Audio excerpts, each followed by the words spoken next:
Alright, what's up YouTube? Welcome back to the Cutlass Board Games channel. Now, last week I ran a custom script of Blood on the Clocktower I've been working on for a little while, and based on what happened in those two games, which we've uploaded, you can go and watch, I've made some changes to some of the homebrew characters that I created, changed some characters on the script, and now I want to go through and talk about them with you, because design is a lot about iteration, making something, seeing how it works, and then adjusting it to make it better. A lot of the time you have a really cool idea, you go, man, this is amazing, see how this works. You go, oh, and then you put the characters in the bag, you go, oh, and this doesn't really fit here, I don't know if this can work. Or somebody plays it and plays it in a different way from what you're expecting. It makes it a lot harder to be confident about at first go, guess something, and you're better off adjusting, changing things, making things a bit better. Pretty much every of the characters I've been working on I've changed. We're going to run through it all and explain kind of what I've done, but also kind of explain how the script is supposed to work. So let's kick it off. First character, the Shrine Maiden. This was originally, you know which demon is in play, if any. Now the problem with this is, if it is an evil team bluff, the evil team goes, I know this demon is in play, which is the most possible detrimental one. And then the good team has to be like, but I guess that's the one piece of info that they have. We have to trust that, whatever. There's like not really that much misinformation on the script, which is really brutal. Instead, the Shrine Maiden starts knowing two demons which are not in play. This one is really interesting because it means that something like the Vortox will make the Vortox have to show up in one of the two, which is really funny, which makes this a really good Vortox detector. And other stuff with like the information and stuff like that. I think it makes it slightly more interesting, but it's also like, okay, the Paraslither is not in play. We don't have to worry about the Paraslither condition. This is not in play. You know, we're not scared of this, which I think can be really interesting and much more to play with. There's much more game doing. Like you have a piece of the puzzle to solve, which I think is more interesting. Then we have Chef, Librarian, Shigenja, Dreamer, Village Idiot, Balloonist. None of this has changed. Town Crier, none of this has changed. Then we have our Lobotomist. Previously, it was an each night ability. Now it is a once per game at night ability. Now the Lobotomist turns a minion into a good Village Idiot. This is interesting to me because we have a lot of marionette play at the moment. Hitting a marionette doesn't end the game because the marionette's not confident that they know who the demon is. Multiple people could be claiming that they have marionettes and stuff like that, which is pretty common in advanced player games. So the Lobotomist, it goes, okay, this one in particular, you're going to be our good Village Idiot. And you can trust me because I'll come out as a Lobotomist. You'll know for a fact that I exist and I'm just a good player. And then the good Village Idiot can start checking, which I think is really cool. Before it was in each night, and that was like, so the Maestro adds like extra evil players. And that was supposed to be kind of like a counter to that, where it just turns marionettes into townsfolk, which I think is still fine, but doing it multiple times might be backbreaking. So I've made it a once per game at night. And what you're doing is you're chasing the Poppy Grower as the evil team. So if the Lobotomist activates before the Poppy Grower, the minion turned doesn't know who the demon was, but can find them as the Village Idiot. If the Poppy Grower died, minion learned who the demon was, then becomes a townsfolk, then the evil team is kind of shafted. So it's can be an awkward and interesting thing. And the Magician is there to do the same thing. So the minions and demons won't be confident who the minions and demons are. Same with the marionettes. Like 100 marionettes, they can't really be confident that the demon is a demon and that they are a marionette. And so the Lobotomist is trying to play in that space. It might be insane, it might be game breaking, but Clocktower is a game that has a bunch of characters that say just the game ends if this thing happens. So for Lobotomist to get a correct hit on their once per game, they once hit, they hit a minion, the minion knows who the demon is, they both convince all of the town to nominate and execute the demon. I think that's fine. I think that's job done. Good job, team, and we move on. I think that's fine. We then have the Psionic. Now the Psionic was originally guess 5 players and what character type they are. And it just kind of feels like there's no reason to just not say, are these 5 people the demon? Which kind of sucks Instead now, it's occupying the same space as the balloonist, and for a reason. But on your first night, guess a player for each of the character types, then learn how many you got correct. So you go, this person is a townsfolk, this person is an outsider, this person is a minion, this person is a demon, and then you'll get a number from 1 to 4. And I think that is much more interesting. That's like somewhere between the juggler and the balloonist. Now, if you have both of them in play, and the psionic finds the balloonist and goes, I'm the psionic, I picked these 4 people, this is my number. And the balloonist goes, I hit this person who's different from this person, so this person can't be a townsfolk if they're next to each other with this guy or whatever. It helps you like really start to identify character types when it comes to building a worldview, which is something that I wanted to add more to. I feel like there's not enough category checking. There's not enough balloonist type info in the game. So I actually really like how the psionic works. And then next, we have the Mott Safe Cracker. The name is truncated a little bit, but it had the first line of text. On the night before the final day, if you're still alive, learn all of the dead evil characters. Very strong. I've run this character 3 times. The first time was on a different script with a different name, but same thing. And we ran it twice. The same person had this character in both of the games when we tested the scripts. They never activated. They also played quiet. They weren't super bluffing. They got pretty close to being executed by the good team. And so I'm like, well, look, if it's never going to activate, then it can't be that strong. The goal is that you like bluff your ass off and then you get this huge information at the end. But it's also a really good evil team bluff to wake up on final day, go, look, I was this the whole time. This is my worldview. Suddenly, this is how everything fits together. Because I know that these are the dead evil characters. I know only the demon is left. I know what minions were in play. Alright? Because you learn the characters specifically. You don't know which players, you know the characters. So you're like, oh, there's 4 dead marionettes. It has to be the maestro. Or there's a dead spy and a dead evil twin. Accidentally turn my microphone off. I know what the game setup is. Which is really powerful. So we've added a clause to help the Mott Safe Cracker stay alive, which is the first time you would die at night, you do not. This is the only townsfolk protector in the game that can make a kill not happen. And we're going to get to why that is interesting when we get to the minions in a second. But I've created a minion that's going to fit in really well with this. And we have a demon that also fits in. Well, the demon specifically sinking a kill to create a Mott Safe Cracker bluff is kind of the idea. Next is the Stalker and the Imitator. These have not changed. I actually really like how these work.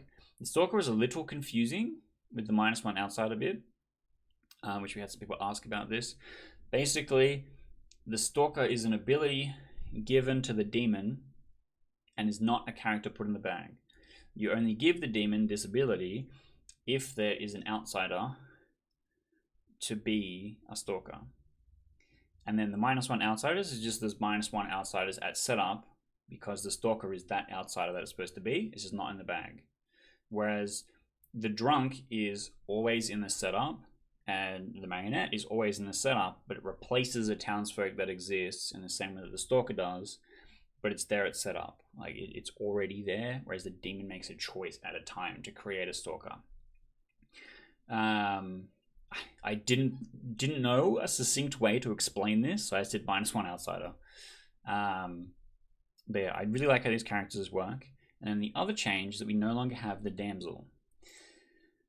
Look, in the game that we ran before, we had a damsel, and the way that the Waltzinder works is that if the damsel doesn't vote, the Waltzinder changes and a different player becomes the Waltzinder. A minion becomes the Waltzinder, which I think is great. I think is really interesting. However, we had a game. We had the damsel on fire. They had a fantastic village idiot bluff. Everyone trusted that they were good. They voted every single time the demon was nominated, so they did not move. And then a minion just YOLO guessed them on the final day to win the game after the good team was about to win to the evil twin being executed. And it felt really anticlimactic. It kind of sucked. And it didn't fulfill the design brief that I wanted. The whole idea was to remove the huntsman, because what the huntsman does is says, well, the damsel gets to be a townsfolk. you get to play the game now, which kind of sucks. Like, it's an interesting mini game, but the number of times it pays off feels really low. And then unless if the Dems becomes like a really impactful townsfolk that does something strong in the middle of the game or at the very end of the game, it's kind of rough. When the goal of this group, the Waltz is saying that we need the damsel to vote, is to remove it as a suicide risk. The damsel doesn't self-execute, so they can't be guessed and can't lose that way. Instead of promising them with an upside, maybe, and removing a downside. So there's that. But we've changed that to instead be the Recluse. So the Recluse, in theory, should no longer be a suicide risk because they are required to keep the Waltz Cinder in place. If the Recluse is dead, then the Waltz Cinder is so much harder to execute because the Recluse doesn't vote. Before the execution happens, the Waltz Cinder moves to a minion. So you have to kill all of the minions first before the Waltz Cinder if the Recluse never votes. Which is really hard, which is really strong. And so the Recluse is kind of in the power seat now, where they're responsible for killing the demon with their vote. And if they dead vote, then they have one go at it. Which means you don't want to just execute them immediately. It means it can also be a viable evil team bluff for the Recluse. So this is trying to fix the Recluse suicide risk problem without changing the text of the Recluse, which is what I normally do. It's normally, the main one that I have for it is that if you survive until the final day, you become evil. So it's like you have upside for registering as evil the whole time. You might politician out and enjoy the evil team, which is whatever. I'll get more into that when we talk about the Waltz Cinder. Now, this is a very Marionette heavy script, so obviously Marionette is on it. But we had the Baron and we had the Finesse. Now, the Finesse, when they target somebody, they learn their character and then they can change the information that they would receive. I've swapped to instead be the Spy. The Finesse, just finding the damsels, kind of sucked. Whereas instead, swapping into the Recluse. But then we have the Evil Twin. Now, the Evil Twin, I think, worked okay.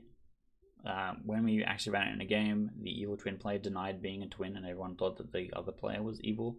The Evil team was trying to make both the twins look evil, which didn't really like how it played out. So I'm kind of iffy about this one. I'm going to try it again, and if I still don't like it, I'll pick something else. I really like the idea of the Evil Twin. I think there's so much more space as a player to play with this. And the dream is that in a Maestro setup where all the outsiders and minions are marionettes, then you set up an Evil Twin bluff with one of your marionettes. So there isn't actually an Evil Twin in play. It's kind of what I want, but it hasn't happened yet. And the other thing is that I need all of the minions to be invisible. As soon as you confirm minion exists, it cannot be the Maestro, because the Maestro can only have marionettes as the other evil players. And I want to be really consistent in this. So making sure that all of the evil players are invisible is really important. So we have the Spy, which does two helpful things. First one is, see the Grimoire. If they have a Waltz in it, the Waltz in it can find the Recluse and kill them at night.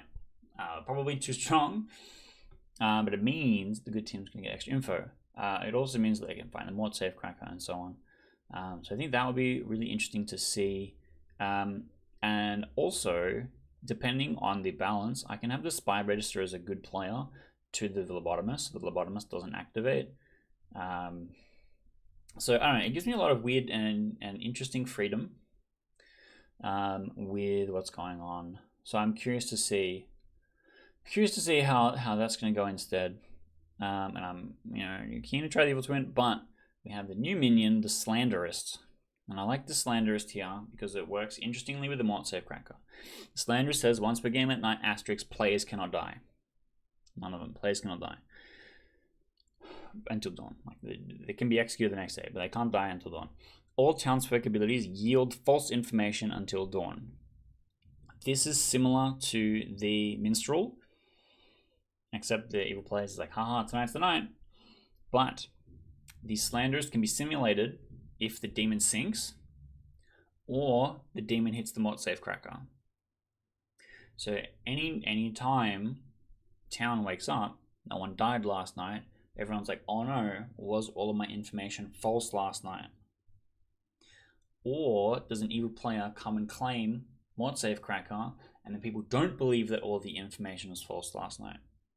So I think there's a lot of interesting play with that character, and I'm really curious to see how that goes. It's kind of like a mega poisoner, where instead of poisoning one person each night throughout the course of the game, they go, okay, everyone's poisoned for tonight. That's it. I've done my job, chief. And then the trade-off is that no one dies. So it's kind of indicated to you. But it's still, because of the way that the setup works, an invisible minion. So I'm curious to see how that's going to work. I'm really excited to see if that's going to work the way that I want it to. Let me have our 4 demons. Sulamar, Maestro, Paraslither hasn't changed. Walt Cinder, it read before. If you are nominated and the damsel does not vote, and a live minion swaps characters with you, +1 damsel, it is now the Recluse. So the Recluse is really trying their best to be the power player, to be responsible for getting the Walt Cinder executed, so that the Walt Cinder doesn't defy death multiple times.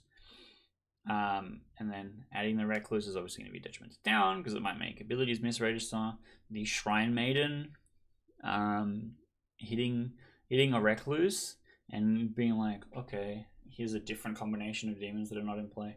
I don't know that actually, because the demon that is in play, and they have 3 others, I guess it doesn't actually matter, it doesn't actually interact. But for the Psionic, could hit a demon, and for the Village Idiot, it's going to make it really hard for the Recluse to potentially get by without the town thinking that they are evil. And so the Recluse has to be like, look, I'm the Recluse. I'm the only person that can execute the Walt Cinder. Please, for the love of God, please don't execute me.